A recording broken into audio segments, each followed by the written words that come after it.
One of the things that disturbs me in the Ramsey case, besides the case itself, is the weak level of critical thinking surrounding it. Everyone wants to jump straight to who they think did it, and that is what Linda Arendt did. That's what Steve Thomas did, and that's also what Lou Smith did. And it may be a very satisfying answer for a while, but then it turns out not to be founded ultimately on reality. I understand why people are like this and why people think like this. Social media teaches us to be an instant gratification society. When we want something, including information, we expect to get it instantly. We're great at the obvious, but we're downright lousy at subtlety. And there's a lot of subtlety in the Ramsey case. Sometimes we're not even so great at the obvious. Think about the Ramsey ransom note. And you know what? Nature is subtle. People are subtle. Reality is subtle. And so if we want to learn something about the world, we have to learn to patiently work our way through information. Nothing worthwhile is ever kind of an instant fix. And so we need to move carefully and systematically, let the information, not our egos, not our biases, not our cravings for instant gratification, let the information guide us. What do you say about that?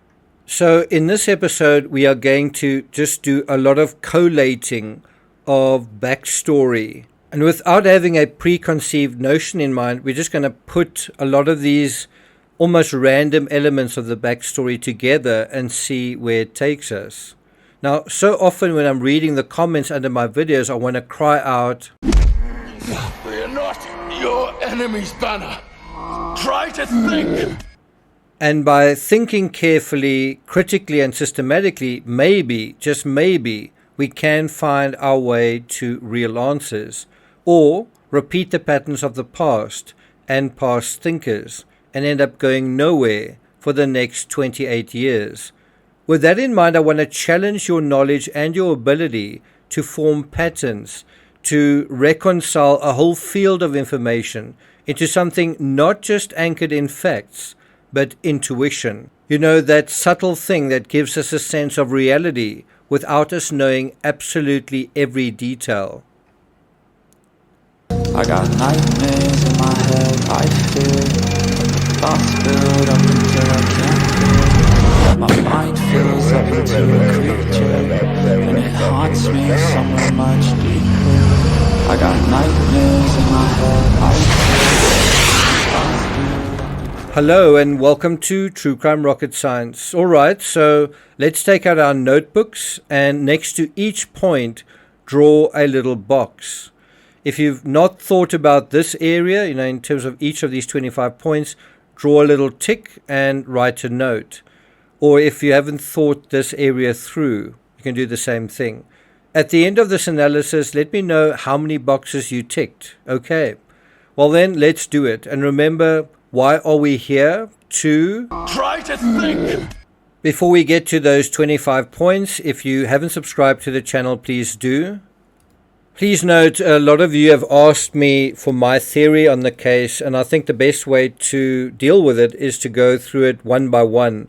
My theory on John Ramsey, my theory on Patsy, my theory on Burke, and then we can get a clear sense of certainly my position on this. But again, before we do that, let's get some background on this whole story, and that's what we're going to do in this analysis. If you're finding this episode worthwhile, and especially if you've never hit the thanks button, please do hit the thanks button. And let's get started. So number one, what kind of person was John Ramsey's father?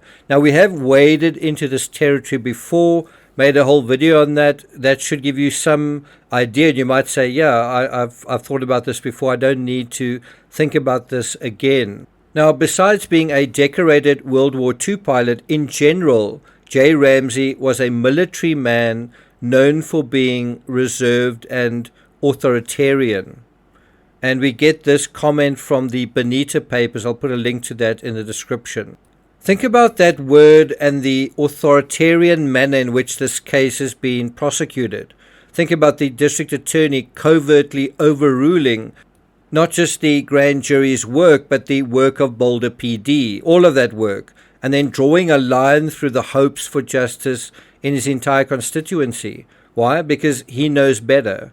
Would you describe that as authoritarian? Just think about that word and what it entails. It means being autocratic, dictatorial, totalitarian, despotic, tyrannical, draconian, absolute, oppressive, repressive, undemocratic, domineering, dogmatic, overbearing, high-handed, bossy, imperious, harsh, strict, severe, rigid, inflexible, unyielding. Isn't that what this case has felt like? Isn't that how you end up where we are today?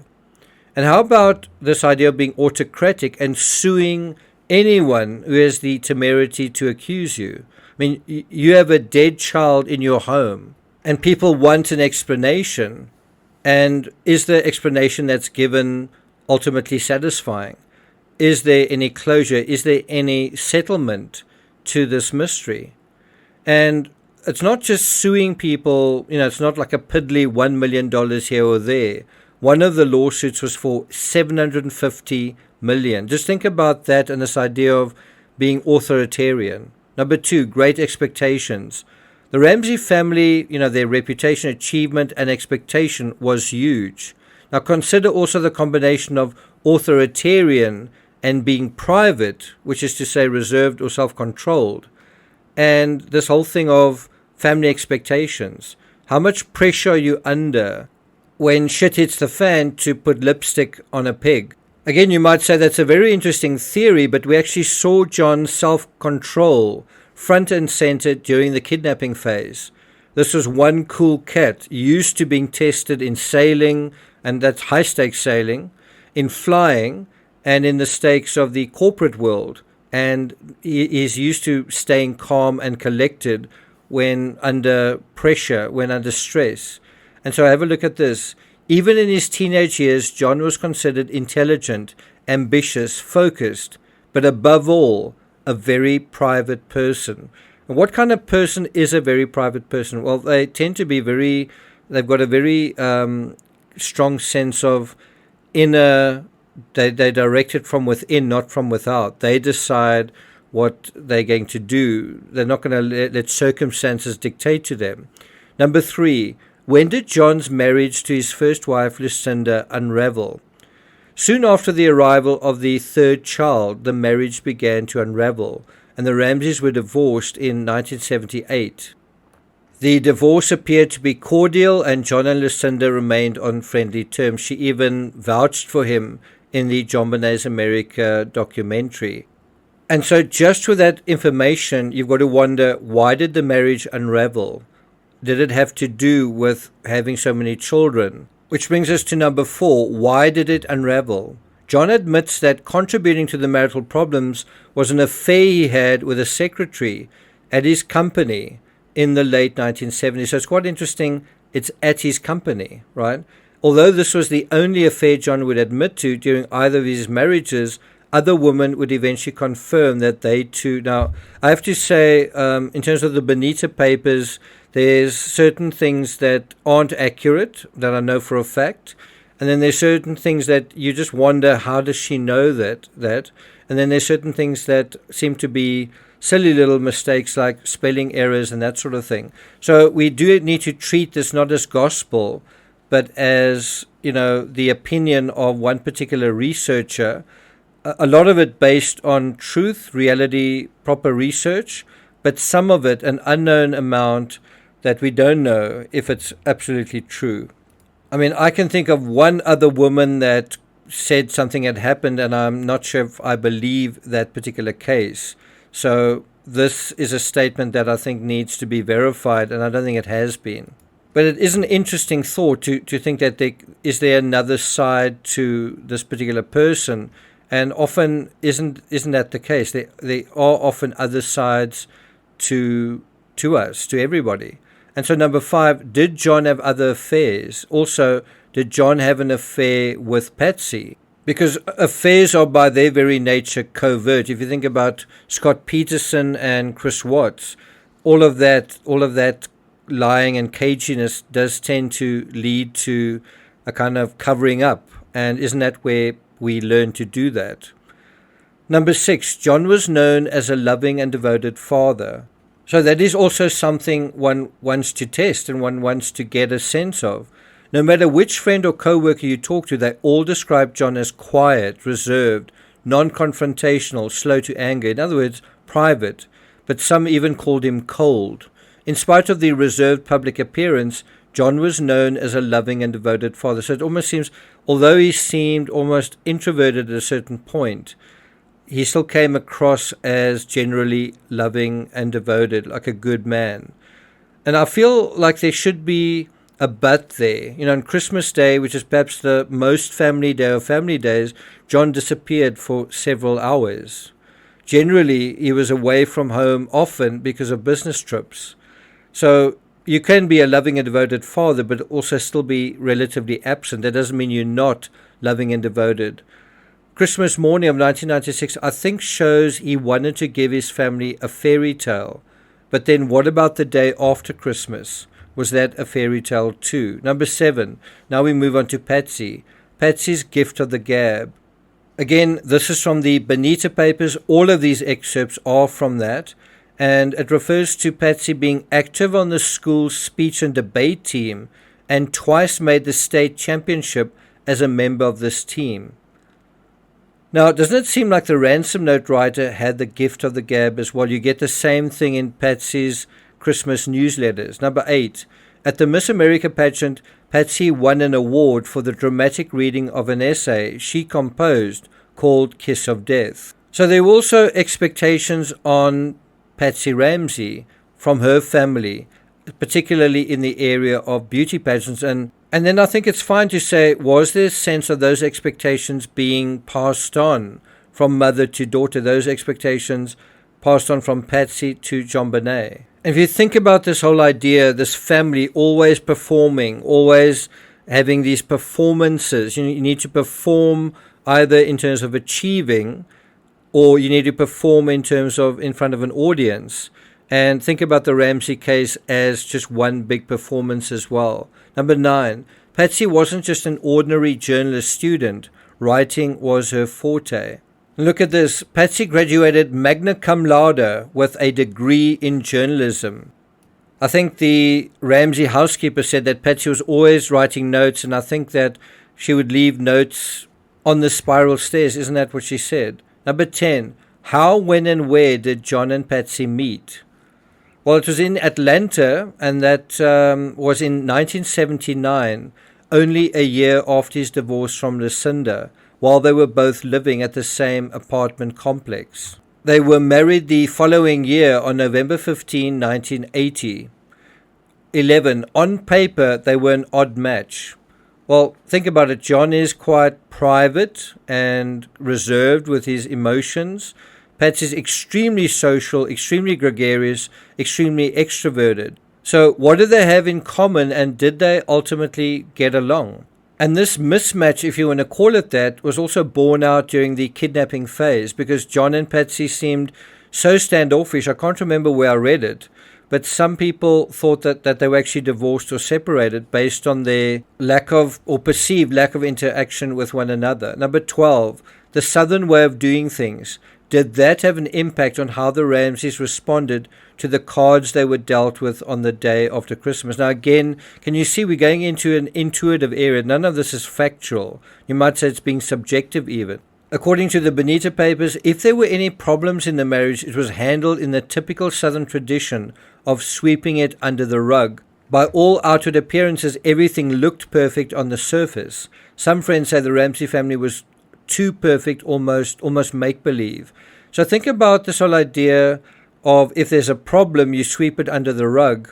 Well, there's a serious problem with JONBENET, and was she swept under the rug? It was putting her in the basement and the ransom note, yet another permutation of sweeping it under the rug. Number 13, John was a director of Lockheed, making him a politically powerful and connected figure, and that's besides his wealth. Now, if you actually look at the financial statements, and I have, John was actually officially a vice president of Lockheed. That doesn't mean that there was just one. There were I think maybe 20 or 30, just many vice presidents, but it does mean he was in a very senior position. He wasn't just the CEO of Access Graphics. He was much more important than that. Did you know that? Number 14, Patsy's father also worked for John, as did her sisters. So the Paul family, Patsy's family, are very immersed in John's business. And what impact does that have on the story and on all the sort of relationships, the underlying relationships? So according to the Bonita Papers, John eventually hired Don Paul as vice president in charge of operations. That's for Access Graphics. When the company moved to Boulder, Don stayed in a Boulder apartment maintained by Access Graphics when it was necessary for him to be away from the family home in Roswell, Georgia. Paul relished the lifestyle afforded by Boulder and spent more time there than was actually necessary. Now, what's quite interesting is Don really liked being in Boulder, whereas Nidra didn't. And Nidra kept complaining about it, and she just didn't like it there.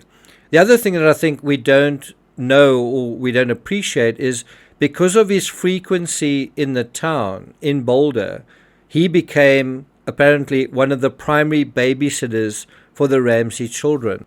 How about that? And then also Nidra and Patsy's two sisters, Pam and Polly, they were also put on the payrolls of Access Graphics.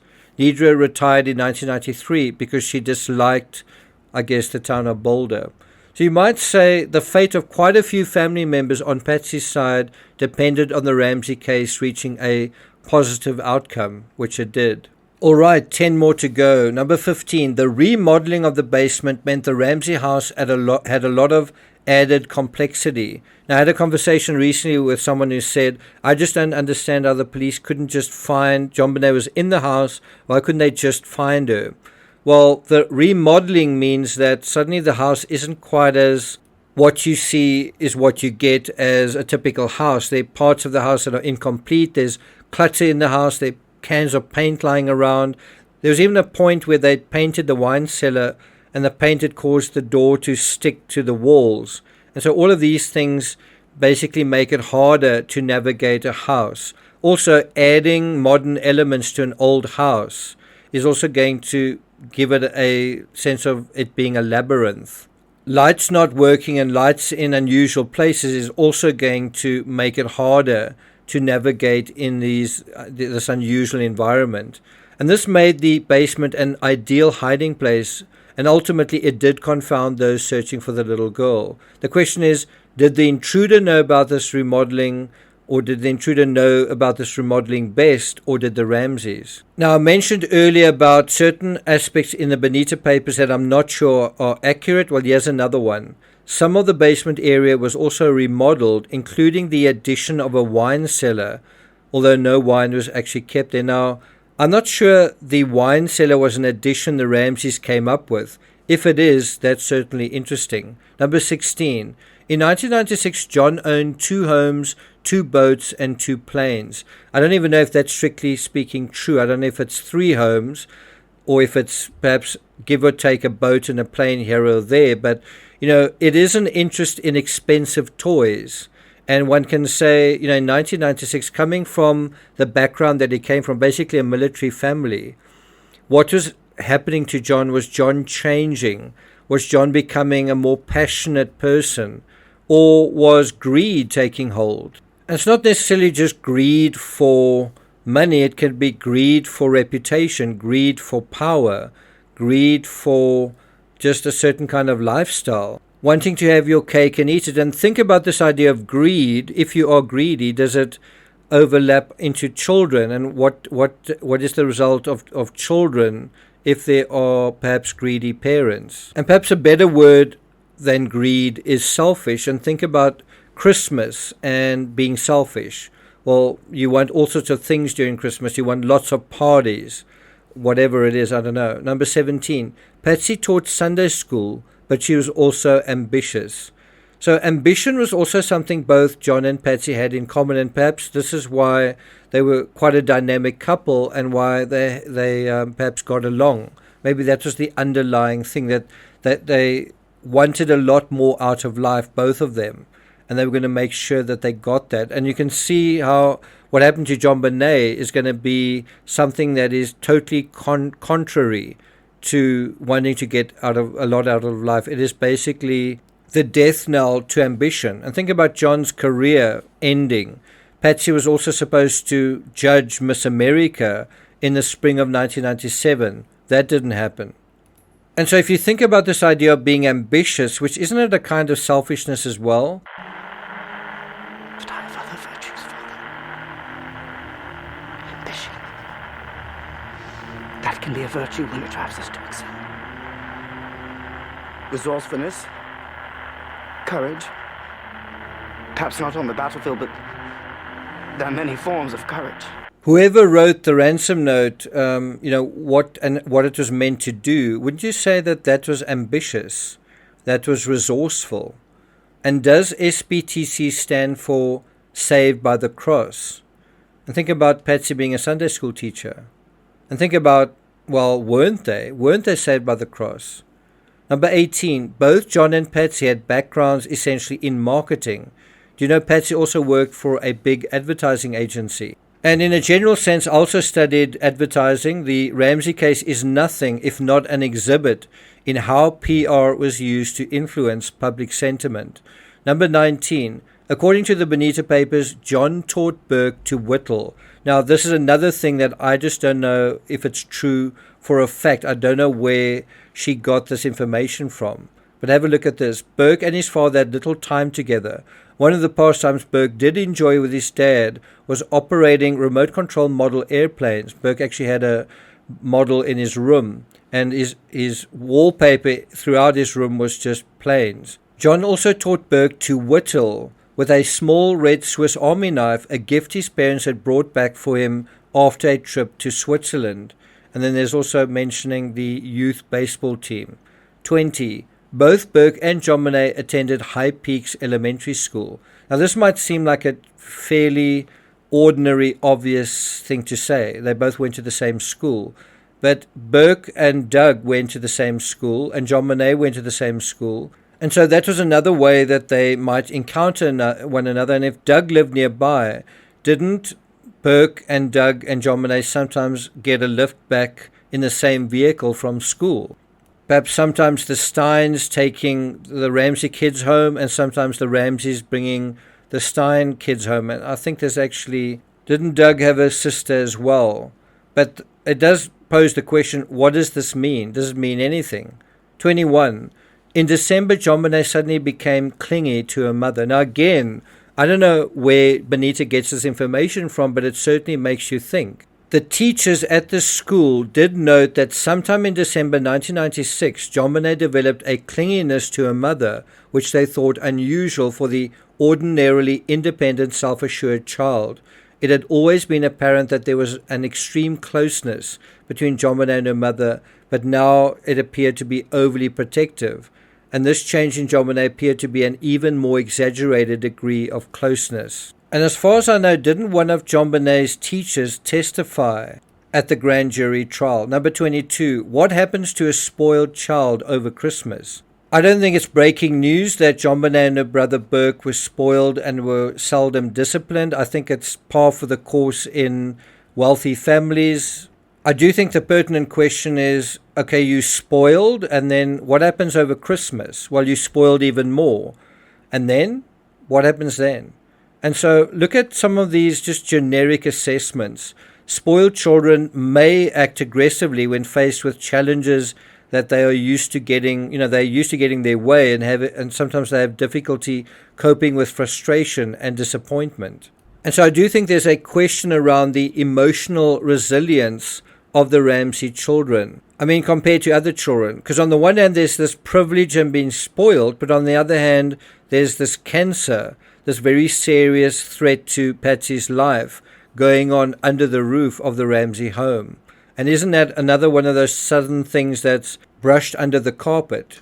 23. What impact did JONBENET's beauty have on her playmates. Now, that's another thing I think people underestimate, is that JONBENET, because she's performing all the time in these pageants, she also performs some of these things at school. And so her classmates see her and she stands apart from her classmates, and she becomes someone that is aspired to and respected by her peers. Bonita describes her flawless beauty certainly set her apart from other 6-year-olds.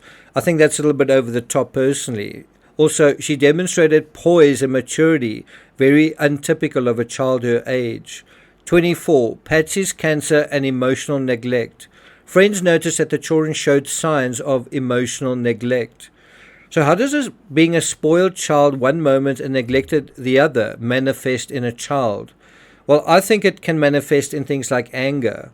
And I think a question can also be asked, were John and Patsy spoiled children? Because they can grow into adults who have difficulty with responsibility and accountability. One of the things that is true is that spoiled children may resort to tantrums and outbursts when they don't get their way. And that is part of the media narrative. Certainly in 2016, a family friend said that Burke Ramsey had outbursts. Number 25. So how does bedwetting fit into this? So this is also part of Bonita Sauer's narrative, the bedwetting, also the soiling of underwear. And, bedwetting is one thing. The soiling part takes it to another level.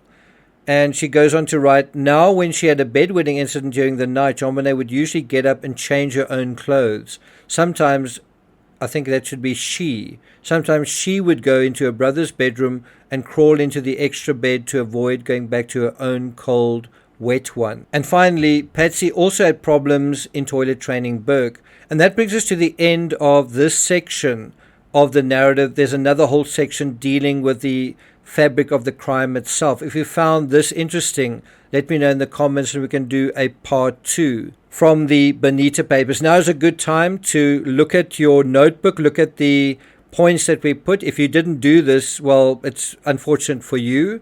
If you did do this, go and have a look and collate how many of these points do you feel has expanded your knowledge on this case. In any event, thank you for listening, thank you for participating, and I'll see you guys next time.